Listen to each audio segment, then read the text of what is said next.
వీళ్ళు మాట్లాడతారు అధ్యక్ష. ఇప్పుడు వచ్చుంటే నేను చెప్పుండేవాడిని, కాగితాలన్నీ ఇచ్చి ఎండగట్టేవాడిని, పారిపోయేవాడిని, సిగ్గు లేకుండా అసెంబ్లీకి రాదు, బయట పబ్జీలు ఆడుకుంటూ ఎక్కడ వీళ్ళందరూ మాట్లాడే పరిస్థితికి వస్తున్నారు. ఇది బాధ్యత కాదు. బాధ్యత కలిగిన వ్యక్తి అసెంబ్లీలో ఉండాలి. బాధ్యత కలిగిన వ్యక్తులు అసెంబ్లీకి వచ్చి మీరు డిమాండ్ చేస్తే డెఫినెట్ గా మీరు చెప్పేది వాస్తవం అయితే మేము కరెక్ట్ చేసుకుంటాం. మీరు చెప్పేది వాస్తవం కాకపోతే ప్రజలకు మీరు చెప్పేది అబద్ధమని నిలదీస్తాం. రెంట్కి లేకుండా బయట చేస్తాం, కౌన్సిల్ జరగనీయం, మేము ఇదే చేస్తామంటే ఏమి సాధ్యం కాదు. అల్టిమేట్ గా ప్రజల్లో మీరు చులకన అవుతారు.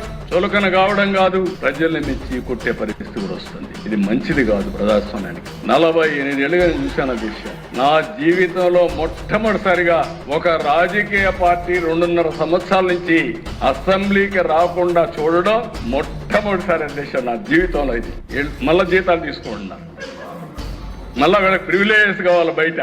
ఏంటి అధ్యక్ష ఇది?